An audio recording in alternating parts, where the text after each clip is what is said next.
শ্বেৰমানিল আহমেদ ডাঙৰীয়া, তেখেতৰ বিষয়ে আপুনি কি ক'ব? তেখেত কিবা বিকাৰগ্ৰস্ত হৈছে নেকি মাইণ্ডত।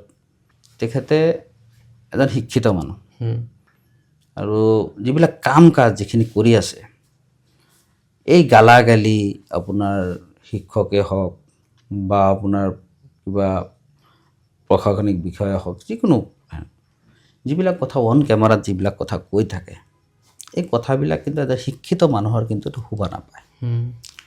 সেইদিনা আপোনাৰ কৈ আছে যে আমাৰ যিখিনি বিজেপিৰ ল'ৰাখিনি বা আমি যে বিজেপি কৰি আছোঁ, এজিবি কৰি আছোঁ, আমাক তুচ্ছ কৰি যে যুৱ কিবা এটা কথা মানে হেৰি কৰি কৈছে, বা যিবিলাক কথাবিলাক কয়, আহি এনেকুৱা কথাবিলাক কয় যে আমি বিজেপি কৰা মানে আমি মাৰিতে মানে আমি কিবা পাপ কৰি আছোঁ, ভুল কৰি আছোঁ, এই মানে তাক মানে হেৰিৰ পৰা দিছে নেকি, আল্লাই তাক মানে ডাইৰেক্ট মানে কানেকশ্যন কৰি দিছে নেকি যে আমি পাপ কৰি আছোঁ, ভুল কৰি আছোঁ। ইটো আজিৰ ডেটত মই আপোনাক এইখিনি কথা কওঁ, যদি মন্দিয়া সমষ্টি, তাৰ সাহস নাই বুলিহে, মন্দিয়া সমষ্টিত যদি আজি 30% যদি আপোনাৰ হিন্দু মানুহ থাকিলে ই চবৰ আগতে বিজেপিত জইন কৰিলে হয়।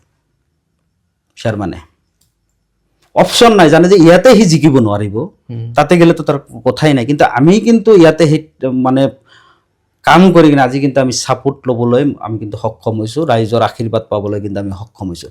এখেত কিন্তু নোৱাৰে। আজিৰ ডেটত যদি তেখেতে যদি বিজেপিৰ কথা তেখেত যদি ওলায়, তেখেততো যিখিনি আজিতো তেখেততো কোনো অস্তিত্বই নাই। আৰু যিবিলাক কথা কৈছে ৰাইজে অলৰেডি বিচাৰ কৰি আছে।